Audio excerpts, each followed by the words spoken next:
The Philippine education system is caught in like a perfect storm right now. We've got new mandates, conflicting policies, and a really deep learning crisis. But what if the solution isn't just another program? What if it's a single, powerful framework, a missing piece that could finally bring some order to all the chaos? So that's what we're going to dive into. But, okay, before we can even talk about a solution, we have to get our heads around the sheer scale of the problem. I mean, this isn't just a handful of students falling behind. We are talking about a full-blown, nationwide crisis that's impacting millions of kids. All right, let's just start with a number that honestly, it should stop you in your tracks. Recent data from the Second Congressional Commission on Education, you might know it as EDCOM2, it revealed a staggering statistic.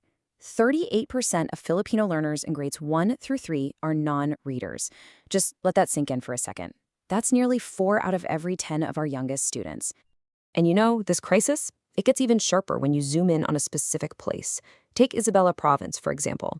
Basic literacy, which is just being able to read the words on a page, it's pretty high, almost 90%. But functional literacy, the ability to actually understand what you're reading, that number just plummets to about 72%. That's a huge 17.1-point gap. And that right there, that's the core of the problem. So, as if this massive learning crisis wasn't enough, the Department of Education has rolled out a wave of new mandates. And look, they were all created with the best intentions, but for the teachers on the ground, it's created what I can only describe as a policy storm. Just this swirl of overlapping, sometimes conflicting rules that they're almost impossible to navigate. So, first up, you've got the brand new Matatag curriculum. This is a major overhaul of the system, and it's designed to really focus on those foundational skills. This is a massive shift in what and how they teach, and teachers are just getting their heads around it. Okay then, literally at the same time, Republic Act 12027 has come along and discontinued the mandatory use of the mother tongue as the main language for teaching. And this creates a huge conflict, right? Because it clashes with how those foundational skills in the new curriculum are supposed to be taught in the first place. And wait, there's more. Let's add another layer to this, a new mandatory summer program. It's called the Literacy Remediation Program, or LRP, and it's specifically for students who are falling behind in reading.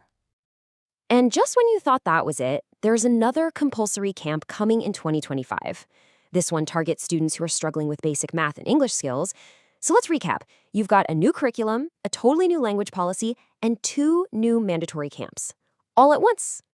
Which, of course, brings us to the million-dollar question. Seriously. How is one teacher, who might have 35, 45, maybe even 65 students in their classroom, how are they supposed to juggle all of this? It just feels impossible, right?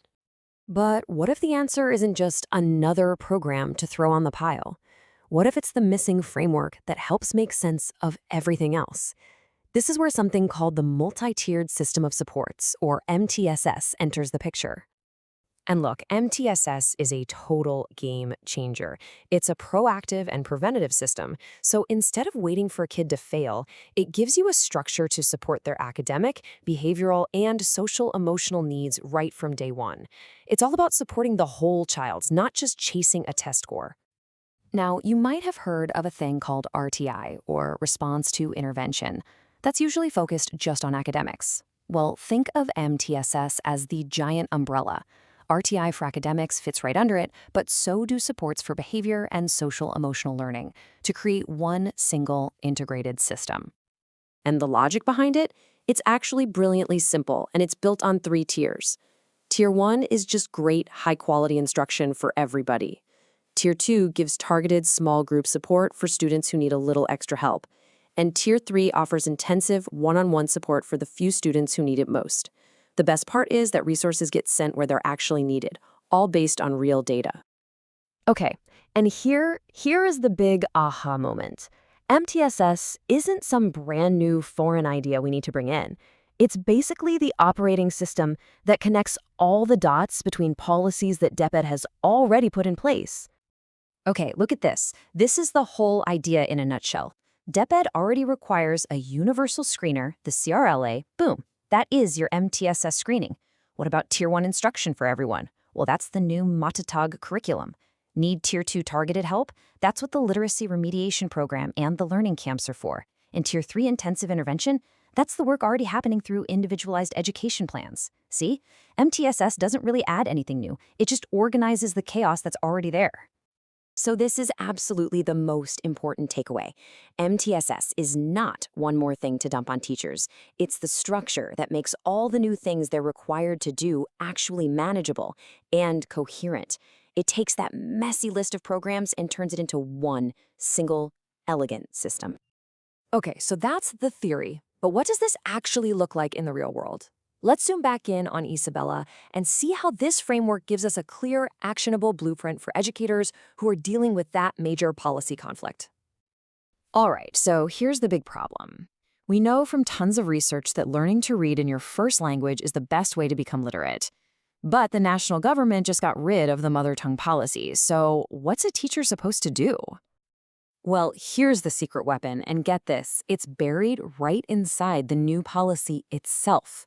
There's a specific line in DepEd Order 020 that says for students with an individualized education plan, or an IEP, SPED centers can use whatever language is best for that learner's needs.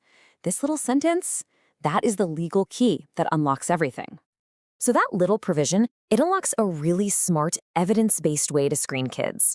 First, you assess all students in their mother tongue. If a child struggles in the language they speak at home, that's a flag for a potential learning disability, and they might need Tier 2 support.